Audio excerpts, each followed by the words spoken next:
Con 3 puntos, sesión 23 de hoy miércoles 2 de septiembre, con Vladimir Villegas, Vanessa Davis y su servidor José Gregorio Yepes, que pone la agenda hoy.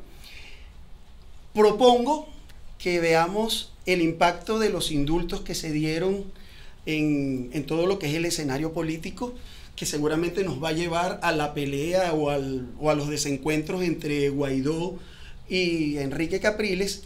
Y para cerrar, creo que hay que tocar el tema del regreso a clases, que ya fue definido, digamos, a distancia. Pero antes de comenzar, yo quiero hacer una declaración de principios. A mí, en lo particular, me parece que son unos miserables de espíritu quienes cuestionan a los presos políticos que han aceptado el indulto. Que tomen el lugar por ellos. Así mismo es. Con eso pongo esto sobre la mesa y los dejo en sus manos. Bueno, Vladimir tomó la palabra. A mí me preocupan las condiciones en las que ocurre.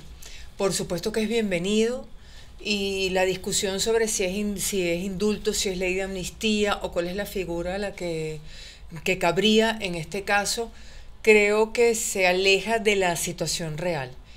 Si son presos políticos, la forma en que van a salir es una salida política. Así lo interpreto yo, sin restarle mérito o restarle peso a los alegatos, las discusiones que he visto entre abogados sobre cuál era la mejor figura, cómo debió manejarse. Son presos políticos.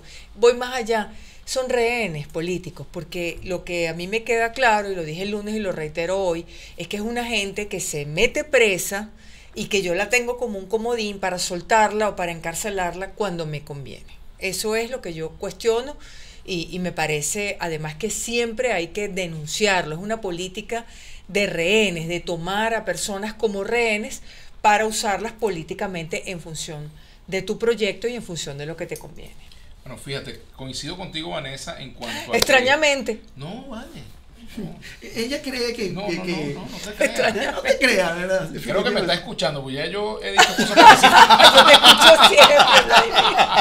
No, en serio, con respecto a esto, con respecto al asunto de que esto es una decisión de orden político. Fíjense, leyendo las atribuciones del presidente de la República en la Constitución, el numeral 19, si mal no recuerdo, habla de los indultos, no habla de sobreseimiento, no habla de decretar amnistía, etcétera, pero todos sabemos que estos son figuras jurídicas para el uso político en estas circunstancias. Lo usó Caldera, con el caso de Chávez lo usó Chávez también, es decir, se ha utilizado en distintos momentos. Desde el punto de vista jurídico, pues, podría hablarse de la figura del sobreseimiento, porque efectivamente no ha habido condena en la mayoría de esos casos. Incluso muchos de ellos no han ido ni siquiera a una audiencia preliminar de presentación. Claro. Es decir, esa figura del secuestro cabe perfectamente, como lo dice Vanessa. Entonces, esto es una decisión de orden político y como tal tiene que ser evaluada. El impacto se está viendo, por supuesto, esto ha producido fisuras, ha puesto de relieve las fisuras que hay en la oposición, en el llamado G4, y ha surgido una contrafigura a la línea del mantra de los 3 pasos, y esa contrafigura es Enrique Capriles. Además de las molestias dentro del chavismo, Vladimir, que han surgido. El propio Rafael Ramírez ha dicho que ni siquiera un chavista soltaron, entonces hay muchos presos, ¿no? Eso es un elemento que se debe tomar en consideración. Pero los militares presos. Y los militares. En este momento donde, digamos, ha surgido por primera vez una contrafigura con fuerza de calle frente a Guaidó, esto plantea un debate con respecto a cuál va a ser la línea que va a predominar. Por las encuestas hemos visto que el liderazgo de Guaidó se ha venido a menos, no un problema de liderazgo, un problema de la política. Y esa política no es acompañada hoy ni siquiera por factores que hasta ayer los acompañaban. Incluso Estados Unidos está tomando una discreta distancia de lo que son los planteamientos más extremistas. Ellos han venido planteando distancias frente a María Corina, dicen apoyar a Guaidó, pero sabemos que se están moviendo las posiciones porque la política es cambiante y eso es lo que se está viendo en este momento. Es fluida y dinámica, como lo decían en nuestros tiempos universitarios. Yo quiero poner el foco del impacto de los indultos sobre el tema internacional. Yo creo que el gobierno, o sea, Nicolás Maduro, su estrategia, está apostando, digamos, a tratar de suavizar, a tratar de generar algunas condiciones en el plano internacional para buscar unas opciones de negociación y para tratar de ir allanando el camino y comprando tiempo en función de llegar al escenario electoral de una manera un poco más, o sea, en menos minusvalía, porque el saludo que ha hecho Borrell, el saludo que hizo la alta comisionada para los derechos humanos, Michelle Bachelet, creo que es un elemento importante. Y a su vez, en eso coincido contigo, está de alguna forma tratando de dinamitar el espacio opositor de manera tal de seguir desgastando a Guaidó, pero no tan rápido, para que no surja otro líder emergente con el cual él enfrentarse. Entonces, allí está ese juego. Y creo que es muy importante el rol que está jugando Capriles, el rol que está jugando Stalin González, porque creo que están mirando en el largo plazo. Creo que ya con esto se está tratando de quebrar el inmediatismo, se está tratando de pensar en la política con P mayúscula que busca explorar otros espacios para conseguir un camino a la resolución de la crisis. Ahora yo veo otros elementos, ustedes se ocupan mucho en ver, otra vez. Por supuesto, porque para ustedes el problema es si la oposición está fracturada, si está dividida, si no está dividida. No, un elemento, no es el problema del país es uno más grave, la política económica, la pandemia. Yo los dejé hablar. Pero por favor. Me una cosita, una cosita, ok. Yo te dije otra cosita. Gracias por la cosita. Cuidado, yo pero que veo que donde yo quiero poner el foco siempre, esto revela la naturaleza del que otorga la medida. Para mí, yo pongo el reflector allí. Esto habla, como siempre decimos, en una pelea, el que insulta, el que grita más duro. Bueno, sí, a lo mejor pensará que salió victorioso, ¿no? En mi opinión, lo que muestra es lo que hay, lo que está sucediendo en nuestro país. Que cada quien le ponga el apellido que quiera. Y lo que también me lleva a mí a pensar, como venezolana, es qué pasa, es decir, qué les falta ver. Yo no cuestiono apoyos, simpatías, lo respeto, porque de eso se trata justamente la democracia y de esa es la lucha, para que todas las voces tengan la misma posibilidad de participar, al menos la mía, y creo que la de ustedes también. Pero, ¿qué pasa con quienes siguen dando carta blanca, cheque en blanco, a un proyecto político, o más que un proyecto político, a un liderazgo político que se comporta de esa manera, que tiene a los presos como una barajita de cambio, que le va colocando además parches en la boca al que le conviene o al que le molesta o al que le interesa? Esa es la pregunta que yo me hago. Bueno, y llego, y con esto cierro, a entender, muy lamentablemente para mí, qué pasó en otros procesos políticos en los que alguna gente, por comodidad, por miedo, por no cuestionarse, por no entrar en la contradicción que implica revisar y pensar qué apoyé, a qué le di mi aplauso, ante qué cosas me quedé callado, cómo eso llevó a otros países a situaciones realmente terribles. Es decir, mi reflexión va para los sectores de izquierda, para los sectores progresistas, para los sectores que apoyan a Chávez, que apoyaron a Chávez o lo apoyan, los sectores que apoyan a Maduro. Yo marco una diferencia entre unos y otros. ¿Y por qué lo digo? Porque hay que ver qué es lo que está pasando en Venezuela. No, sencillamente por eso. Fíjate. Ahí es donde yo pongo el foco. Perfecto. Ustedes ponen el foco en Guaidó, ponen el foco en Capriles. Nosotros no yo lo pongo en la otra parte. En Guaidó. Lo que quiero es que veamos la política real que está allí. Y es cierto, hemos coincidido en eso, Vanessa, en que se manejan los presos políticos como una mercancía de cambio cuando yo necesito forzar algunas cosas. Allí hay gente que tenía boleta de excarcelación. Yo por lo menos puedo dar fe de una señora que ella tenía boleta de excarcelación hace más de 6 u 8 meses. Solamente ella, y me imagino que el caso estará allí. ¿Tú lo Pero viviste lo importante, de cerca, José Gregorio? Sí, precisamente persona por con eso. Boleta de excarcelación a quien no soltaban. Precisamente por eso. Pero fíjate, el foco que nosotros, o por lo menos que es mi planteamiento, ahorita Vladimir hará el suyo, es que hay que mirar precisamente para nuestra gente, para nuestra audiencia, cuál es el escenario que se está sirviendo. Evidentemente hay un gobierno autoritario que hace esas cosas, pero no podemos dejar de lado cuáles son las intenciones. Cuando nosotros estamos diciendo que el gobierno está tratando de dinamitar a la oposición, no estamos diciendo que Guaidó lo está haciendo mal o lo está haciendo bien, estamos diciendo cuál es la estrategia del gobierno y que además la oposición está comprando, y eso lo tiene que revisar. No con eso estamos poniéndole solamente el foco a ellos. Fíjate tú, como la política es multifocal, el foco que plantea Vanessa es importante, Claro. pero hay otros muchos focos que también lo son. Sin Por duda. ejemplo, la caracterización del gobierno. No la modifiquen nada estos indultos, porque sabemos que es un gobierno autoritario, sabemos que viola los derechos humanos, sabemos que no respeta la Constitución, sabemos que ha utilizado la figura de los presos políticos, incluso llamándolos políticos presos.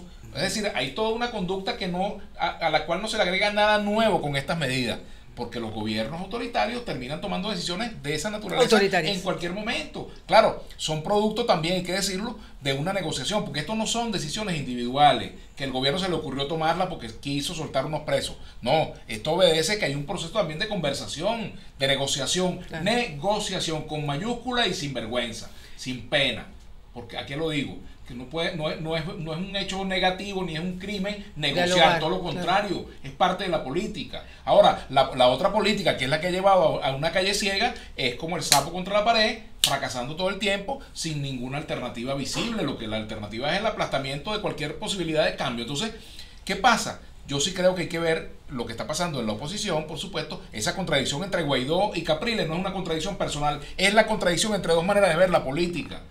Entre la manera extremista de ver la política y el que ve la política desde la óptica de quien tiene una estrategia de poder clara. ¿Ves? Entonces, por supuesto, la estrategia de los 3 pasos se vino abajo. Esa estrategia fracasó. De lo que se trata ahora es de que la oposición pueda armar su estrategia, porque el gobierno tiene la suya desde hace tiempo. ¿Cuál es? Bueno, en primer lugar, establecer, por supuesto, tiene sus tácticas y tiene su objetivo final, que es la permanencia en el poder por encima de cualquier circunstancia. Y eso pasa por dividir, por reprimir, por encarcelar también, pero además también por promover el abstencionismo.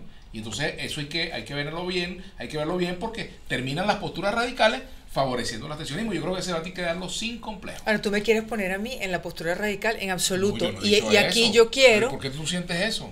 Y aquí yo quiero Para nada. defender independientemente de todos los cuestionamientos y todas las cosas que se dicen, que si me cita, que si me sota, yo quiero defender a quienes están allí, aunque los han calificado, les han Sí, dicho de todo, yo también. pero por lo menos han logrado liberar, han logrado que algunas personas Claro. estén Todos esos esfuerzos son libres, positivos. excarceladas. Uno no sabe realmente en qué condiciones, porque sabemos que en cualquier momento, mira, tú me molestas mucho, Vladimir, y tú también te vas para la DGCIN. Y que no presente la puerta o vaya usted batiente a esa. saber. La Claro. puerta giratoria. Sí. Claro, no hay que perder eso de vista, y por eso digo que la forma en que se otorgan las medidas lo que revela es la naturaleza de quienes las otorgan, insisto. Pero apartando eso, creo que hay que Pero reconocer porque una pregunta, a quienes han Vanessa, apostado por ¿por qué tú eso. dices eso si es que los gobiernos de la Cuarta República hacían más o menos lo mismo también? No, a ver, ¿a qué me refiero con lo de que revela la naturaleza de quien está otorgando las medidas? Primero, la forma como encarcelas a la gente. Segundo, tienes bueno, gente es otra presa sin audiencia, gente presa bajo cualquier condición. Inmediatamente te dicen, no, es que incitó al odio, no, es que actos terroristas. Bueno, pues, ¿dónde están los procesos judiciales? Me refiero a eso. Y en esa Oye, irregularidad... judiciales se han montado siempre, ahora se han montado No, más. en la irregularidad muchas- en la que tú detienes a la gente y la irregularidad en la que la sueltas. A eso me refiero, con que eso revela la naturaleza de quien la está ausencia de otorgando las medidas. instituciones, la Al ausencia de menos para mí. instituciones. Bueno, la salida ante eso es la movilización, y reivindico lo que tú decías, negociación. Ustedes siempre están de acuerdo. La negociación que se está dando y a la cual no hay que tenerle miedo. Y la negociación también es presión. Ustedes siempre están de acuerdo. Fíjate. Qué Pero maravilla. siempre digo que cuando se sataniza la negociación es que pareciera que el que negocia está cediendo. Bueno, negociar es ¿Sabes ceder, qué pasa? pero va a ¿Sabes hacer qué pasa? ceder el otro. ¿Sabes Pero qué? la negociación es presión, y que eso no se confunda. Debería. ¿Tú sabes qué pasa? Que en cada discusión hay dos puntos de vista, ¿verdad? Sí. El Yo nuestro y el siempre soy equivocado. discordante. Caramba, qué democrático. No voy a decir más. Bueno, No bueno, voy a decir bueno, más. bueno, Así es la bueno, democracia en la que ustedes no. creen. Yo creo en la que proponía No, yo estoy de Voltaire. acuerdo con los cuestionamientos. Regreso que hace a Vanessa, clases. Pero tú estás también hablando de la izquierda. Claro. Bueno, la izquierda en el o sea, la izquierda la chavista. Izquierda, pues, el progresismo. es que hay una izquierda que no está en el gobierno y que es opositora, y hay una izquierda que está dentro del gobierno, y hay una derecha que es opositora y hay una derecha que está dentro del gobierno. Bastante más complejo. Aquí hay de todo, es un proceso muy complejo. Hablemos del regreso a clases, que lo proponía también. Claro. José Gregorio. Qué difícil es ese. Bueno, está bien, no hablemos sobre la COVID. Claro, hay que hablar del regreso a clase. Porque hay que hablar del regreso a clase. Estamos hablando de la COVID. De la COVID. ¿Viste? Volvimos a... Pero bueno, pongámonos de acuerdo para que ella empiece con el tema. No, por favor, continúen. No, bueno, el regreso a clase, como yo fui el que puse la agenda, creo que allí se dio una solución, digamos, salomónica, apresurada, porque la COVID condiciona las decisiones que se tienen que tomar. Y ya se dijo que es el próximo 16, Vanessa, me corrige. De septiembre. 16 de septiembre. Es el día que generalmente comienzan las clases. Comienzan las clases y que va a ser desde casa. ¿Cuál es el problema? Las computadoras. La conexión a internet, comida, las posibilidades de que los maestros estén allí, pero por lo menos, digo, salvando eso, es que por lo menos no van a estar en riesgo los maestros a los cuales no se les puede garantizar si no se les garantiza a los médicos la protección, y eso no sea un tema de, digamos, de propagación más del virus. Lo que pasa es que esto, y hay que insistir en mi opinión al menos, siempre lo marcaré, se dispararon aún más las desigualdades que ya teníamos. Es decir, éramos un país desigual, años 80, años 90, porque por algo la gente estaba tan descontenta y por algo llegamos a la situación que vivimos y el proyecto político del presidente Hugo Chávez. Pero este tiempo, en mi opinión, lo que ha hecho, bueno, en mi opinión no, los números ha exacerbado las desigualdades. Están las encuestas. El regreso a clases, si es solamente en línea, exacerba las desigualdades, porque el que tiene va a tener clase, el que no tiene no va a tener clase, y se va a seguir retrasando, y la educación debería ser el motor, la palanca que nos permita crecer como sociedad, crecer como venezolanas y venezolanos. Pero entonces si lo haces presencial o semipresencial, más desigualdad. ¿A qué me refiero? Y estamos entrampados en esa discusión.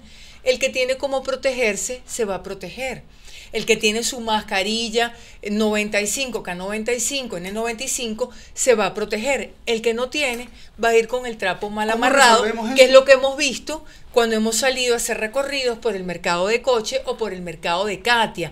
La exacerbación de las desigualdades. En el este de Caracas, la gente tiene un poquito más de platica y se pone su escudo facial y se pone su buen tapabocas o su buena máscara. En el mercado de Coche te amarras un trapo y vas a la buena de Dios. Eso es lo que hemos visto, no nos lo han contado. Por cierto, que a propósito de lo que tú estás comentando, quería comentar, una amiga de Maturín me envió un video de lo que ocurrió frente a su casa. Falleció una persona por COVID y no hubo ambulancia que se lo llevara, no hubo funeraria, no hubo medidas de seguridad, y lo sacaron en una carretilla de albañilería, de esa de construcción, cubierto en una sábana, una persona que murió de COVID, y ninguna de las personas que llevaba al cadáver tenía protección. Entonces, si eso pasa en Ecuador, ¡qué escándalo! Bueno, pero claro, pasa en Venezuela, está pasando aquí. Ya nos está tocando, digamos, esa crisis del crecimiento exponencial de los casos, y tenemos que prepararnos para ver cómo se va a confrontar eso. ¿Cómo nos preparamos para eso? E insisto yo, con mi deformación de periodista de economía, hace falta el acuerdo para conseguir los recursos y enfrentar todo eso. Estaba deformado antes que llegaras a estudiar economía. Sí, realmente. Es posible. Hay que resolver ese tema, porque si no, no hay fórmula para eso. Bueno, cerramos el debate. Cerramos el debate por hoy. Nos queda pendiente hablar sobre las candidaturas del PSUV a la Asamblea Nacional, cabezada por Jorge Rodríguez, que dice que va a ser el próximo presidente de la Asamblea si el gobierno gana. Bueno, eso pareciera que es una línea fija, ¿no? Bueno, claro, si la gente se queda en su casa, lo más probable es que Jorge Rodríguez sea el presidente de la Asamblea. La gente que votaría en contra del gobierno, me refiero, porque alguien me dijo, tú dices como si los chavistas no somos gente. Me dijo alguien, claro que son gente, ¿no? Y por eso yo siempre lo reivindico aquí. Sufren, de eso se trata la pluralidad. Claro, yo también lo reivindico, porque yo vengo de ahí. El chavismo sufre y padece. Ahora, lo que pasa es que esa consigna de leales siempre, traidores nunca, encierra un chantaje ideológico, moral y sentimental. Hablando de eso, y con esto sí cierro, y discúlpame, José Gregorio, que me meto en la agenda que propusiste. Sigue la ¿Será castigada? No, espero que no. Sigue la desaparición de Carlos Lanz. Sí. Por cierto, su familia le agradeció al presidente Maduro el trabajo que está haciendo los organismos de investigación. Su pareja, su compañera de vida, Maggie Kumare, hizo una carta pública en la que está denunciando que es gente de confianza la que se lo lleva. Es muy delicada la denuncia que está haciendo Maggie Kumare, pide que se investigue como una desaparición forzada, es decir, ella presume, cuando uno habla de desaparición forzada, y tú lo sabes como experto en derechos humanos, que está la mano del Estado metida allí. Entonces, que sea escuchada, que sean escuchados todos, en definitiva, de cualquier signo político. Pero fíjate que me llamó la atención que también vi una comunicación de familiares de, no sé si es una hija o un hijo, creo que le agradecía al gobierno las Hay gestiones. posiciones diferentes. Entonces, bueno, quién sabe, si es un asunto intrafamiliar, no, sin duda. Ahí no nos metemos. Ahí no nos metemos, bueno. Lo que queremos es que aparezca Carlos Lanz, que se sepa cuál es el paradero de Carlos Lanz y de todos aquellos los que no se encuentran en su casa y que han sido de alguna forma objeto de persecución. Así es. Bueno, con 3 puntos. Se despide esta semana. Nos vemos el próximo lunes. Como siempre, ellos con el suyo y yo con el mío.